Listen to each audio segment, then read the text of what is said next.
The professors or teachers in Hogwarts Legacy will be playing a very important role in the game, with Alan Tu, the game director, stating in a recent showcase that the professors will be teaching us some major spells and abilities throughout the game, with each one of them having a bespoke event that is part of the main story, but that they will also have additional opportunities for us outside of the main narrative if we choose to partake in them, which are called side classroom missions. Now, these missions will pop up on our map at certain points throughout the game where we will learn additional and optional spells from them. So by getting to know these professors and undertaking their optional classes they offer you in game, you'll receive different dialogue choices in future conversations with a variety of different NPCs, which Alan clarifies as different choice points during your playthrough, which can subsequently go on to affect things game-wide and even the ending of the game, which is quite impressive if it indeed does work quite smoothly. So with this in mind, it makes sense why the Hogwarts Legacy team are now starting to release new information on each professor due to the substantial role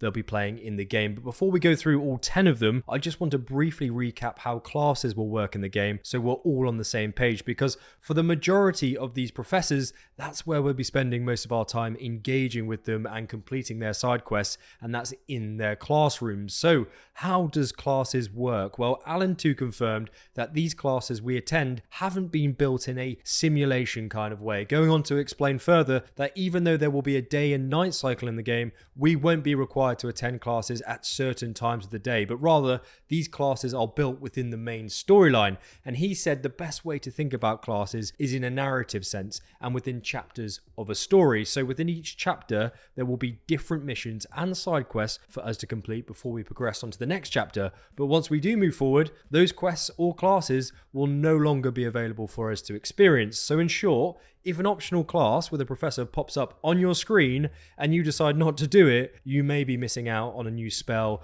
or some information that may affect the ending of the game or events leading up to it. And that's a good segue onto our newly announced Deputy Headmistress, who is the one in charge of helping us at the start of the game, and that's Professor Matilda Weasley, an ancestor of Ron Weasley. And as this game takes place around 100 years before Harry Potter, we can make an educated guess here that she may well be Ron's great-great-grandmother or Arthur Weasley's great-grandmother, as the family tree doesn't actually go that far back. But true to her family's heritage, she sports the iconic Weasley red hair and is in Gryffindor House. In fact, the Weasley family are part of the Sacred 28, which is a list or directory of all the pure-blooded wizard families written or taken note of in the 1930s, which the Weasley family actually despises to this day, as they claim they are proud to have ancestral ties to interesting muggles. Now, Professor Weasley is very likely to sport, again, the many traits and opinions that subsequently go on to define her descendants, as Avalanche officially describe her as a firm but fair transfiguration professor who is slightly intimidating but a well-respected deputy headmistress, and I think they're paying homage to Professor McGonagall here. I think that's a nice nod. But she's been tasked with getting us up to speed with our studies and also introduces us to the Wizarding Field Guide and the Room of Requirement, which we've already seen a clip of from the developer presentation back in August. That was called Autodesk, as well as a brief clip shown of that introduction to that Room of Requirement in the State of Play trailer back in March. Now, if you don't know what the Field Guide is, it is essentially our pause menu, which contains all the info we need to play the game, as well as hold all the lore collection pages we actually pick up during our playthrough. Now, even more interestingly, she used to be a curse breaker for the Ministry of Magic, and a curse breaker's job is to remove, break, and counter curses that are placed on things for a living.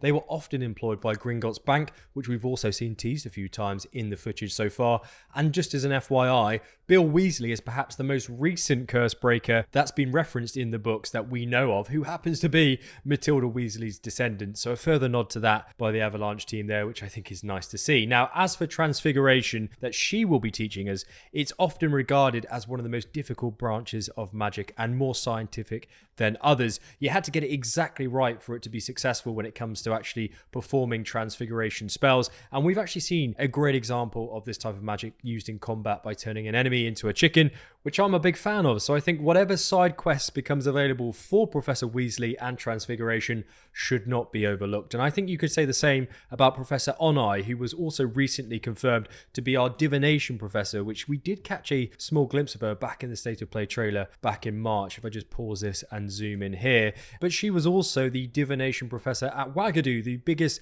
wizarding school in the world comparatively to the other 11, which is based in Africa and often referred to as Mountains of the Moon, as it always seems to be floating in the mist, of course, near some mountains. Now, Professor Onai has excellent gifts of foresight and is a well-respected seer within her field, but her faith in that field and the magic itself has been shaken as she didn't foresee the death of her husband. And to get away from her grief in Africa, she accepts a position at Hogwarts as the Divination Professor after being offered the position by Professor Weasley. Now, in the process of moving to Scotland, she also brings her daughter, Natsai Onai, who is a Gryffindor and will be one of the main and optional companion quest lines you will be able to complete in game. Now, what's interesting about the potential for divination classes in the Divination Tower, which we were teased with last year, is that professors teach students of Wagadu to cast spells by simply pointing their fingers, as well as utilizing other types of hand gestures. And this has been a speculative theory within the community since Natsai was announced last year, but I've got a sneaky feeling that if we partake in optional side quests with Professor Onai, we may be able to utilize some forbidden spells not performed with a wand, especially as we have that rare and unique ability of tapping into the long forgotten ancient magic, which gives us extra abilities that nobody else has. So for me, even though divination isn't high on my interest list in terms of class study, it's not one I'm going to be missing in the game if there's potential to cast wandless magic. And if you're enjoying the video so far, please do leave a very swift like down below. It really does help me out on YouTube, so thank you very much. And while you're down there, I'm also running a Hogwarts Legacy game giveaway. You just need to be a subscriber of the channel to enter, and the link is in the pinned comments, so very best of luck to you. Now, I'll tell you what did catch me by surprise initially, and that's the potential of attending astronomy class. But when you really kind of think about it, it does make complete sense why it would be included in the game, as it is one of the core subjects at Hogwarts alongside charms, defense against the dark arts, herbology, potions, and transfiguration. In fact, it is the only field of study at Hogwarts that has a direct equivalent to the Muggle world due to the naming and studying of stars in the sky, which makes sense why our professor for this subject is Satyavati Shah, an unconfirmed Ravenclaw at present, but she is noted by Hogwarts Legacy as being raised in the Muggle world, who is devoted to the sciences and tends to talk down to her students in a winding, pretentious aphorism way, which essentially means that she's very intelligent and her impressive statements are formulated with a strong basis of truth and fact, which does make sense actually, because Satyavati means truth in Hindi and Shah can also be translated as queen. So she is the truth queen, which does suggest that she is certainly one professor who will speak her honest and open mind and not be afraid to express her emotions to students and staff. Now, this could be important for us because throughout all of the showcases and concept art actually shown so far, there is a very big emphasis on astronomy with telescopes dotted throughout the common rooms and cryptic constellation-based inscriptions liberally planted all over the map. And this could mean that we learn a certain spell to unlock hidden secrets or have a better understanding of what these references or clues mean. Now, Alan 2, the game director, also stated that during the day and night cycles of Hogwarts, there will be certain opportunities that are only accessible and available between those certain time periods. And with astronomy classes being held every week at midnight in the Astronomy Tower located here in the castle, as we've seen so far in the showcase, I reckon it'll be very easy to miss this optional class side quest when it does pop up, so it is something to be aware of before you jump into the game. Now let's talk about Defense Against the Dark Arts, because we've known the teacher would be Ravenclaw's Professor Hecat since the Autodesk developer presentation back in August, thanks to a sneaky game file entry teased by the devs, where it does note that we're going to be dueling in the Defense Against the Dark Arts classroom, which we also see play out in the State of Play trailer. Now it's clear Professor Hecat will be teaching us the core defensive and offensive spells that we'll be using in the game, as Avalanche do describe her as being someone who takes her teaching responsibilities quite seriously and is considered to be very hands-on with students with an innate desire for action compared to other professors at Hogwarts. But what's really interesting and important to know about her background is that she used to be an unspeakable at the Ministry of Magic, which is a witch or wizard who worked in the Department of Mysteries and were forbidden for discussing or disclosing any information about their department, hence the name Unspeakable. In fact, the Department of Mysteries was responsible for carrying out confidential research about love, space, thought, time, death, and ancient magic, which just so happens is an old mysterious source of magic that has long been forgotten. And as Maura Squire, the narrative director of the game, says, we can sense as the character wield and control ancient magic, which is what makes us very unique in the wizarding world. So for me, I will 100% not be missing any of the defense against the dark arts classes, as I reckon Professor Hecat is going to be instrumental in helping us understand ancient magic, thanks to her work as an unspeakable in the Department of Mysteries, and of course being the defense against the dark arts professor. But while we're on the topic of the Ministry of Magic employees, we've got an ex-Aura here who will be our potion master called Aesop Sharp. I do apologize if I got the first name wrong there, but he belongs to Slytherin House, and he's noted as being gruff but a keenly astute professor who has a successful career, or who has had a successful career as an Aura until an injury forced him from the field. He doesn't suffer fools and takes genuine pride in students who excel in class despite the challenging curriculum. Now, if you weren't aware, Auras are witches or wizards who work as highly trained law enforcement officials, with the training being extremely difficult and intensive, so there weren't actually many qualified applicants who then applied but also actually became Auras. And we already know there's a lot of dark wizards in this game, being led by Victor Rookwood, so I am confident that our rare ex-Aura, whose job it was to stop dark wizards, will be giving us some crucial tips in the art of potion making and more if we choose to undertake his optional potion side quests. In fact,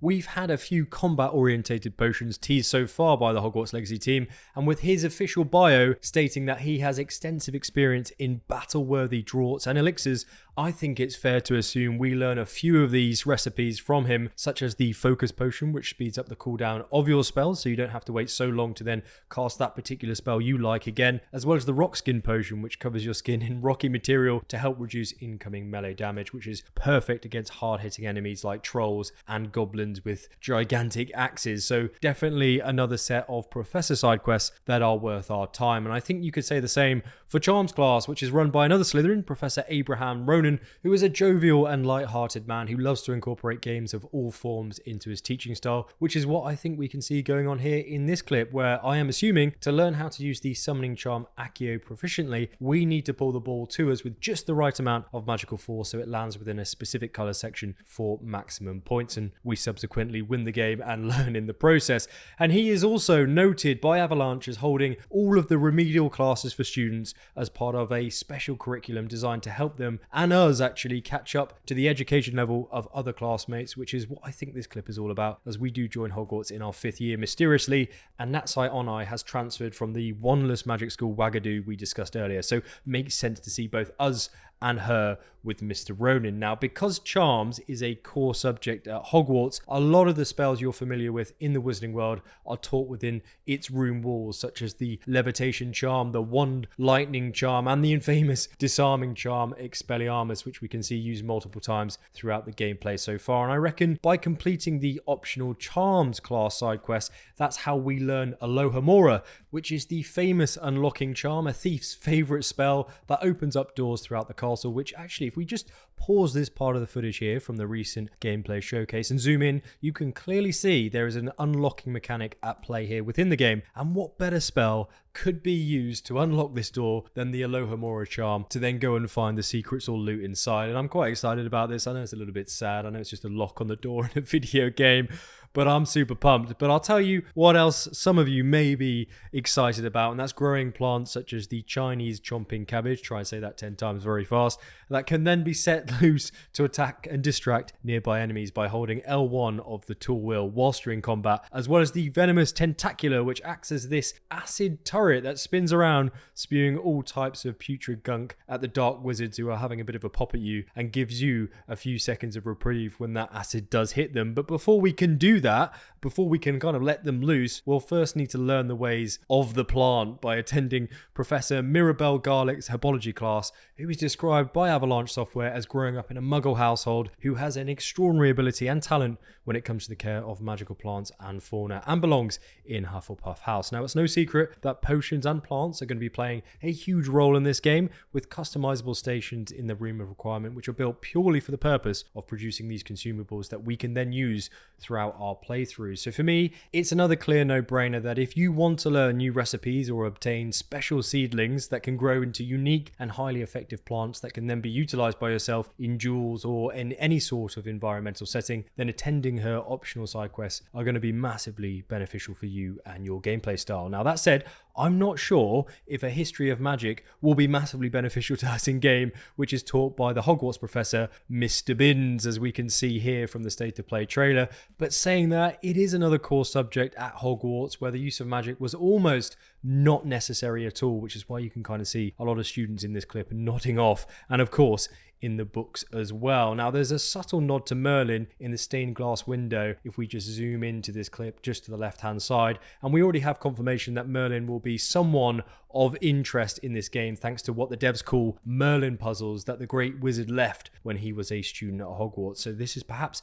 maybe in this class where we learn more about him here. Additionally, Professor Binns assigned Harry and his class in the Goblet of Fire an essay to write on the Goblin rebellions of the 18th century, which is very close to where we find ourselves in this game. So perhaps by choosing to undertake extra history of magic classes, we'll learn more about Ranrock and the previous Goblin rebellions that may indeed open up some useful information we can use in dialogue choices that can kind of help us with the storyline as we progress. Now, Professor Fig has already been confirmed to be assisting us with the main narrative story as a companion as we strive to kind of uncover this ancient magic mystery and secret in the wizarding world. And in fact, we've got a new clip of him with us as the character in presumably his office interacting with the headmaster, Phineas Nigellus Black. Take a look at this. Headmaster, I'm with a student and my schedule Your schedule will wait indefinitely, as will your student. Now that's very interesting indeed, but does make sense as Avalanche have recently released a bit more info about him, confirming that he will be the professor in charge of magical theory at Hogwarts. But before taking up this post, he travelled around the world with his wife Miriam, who was researching the disappearance of ancient magic. Now, after a number of years, he returned to teach at Hogwarts whilst she continued investigating. But unfortunately for her, she died in her quest to do so, with Professor Fig then committing to continuing her research after her death. And this is why we've seen a lot of him in the reveal so far, and he will be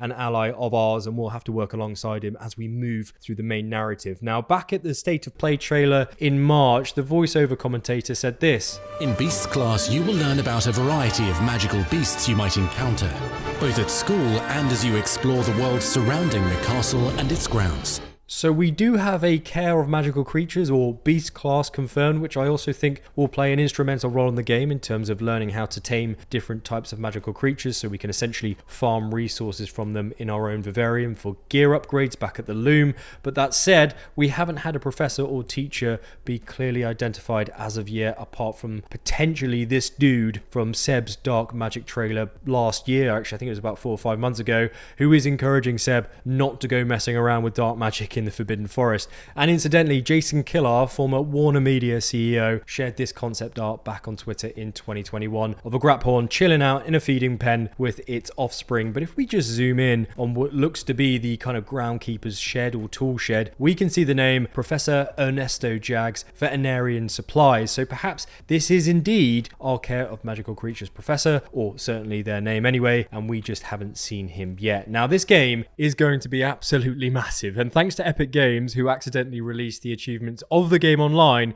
we know a lot more info about it. So click the video on your screen right now for the full breakdown, and I'll see you there in just a second. But if you're still watching though, my big thanks go out to those of you who are in the Reloads Club and support me on YouTube via membership, and also Nika, Dennis, and Iron Knight for helping me make this video. Butterbeer is on them, and I will see you in that next video.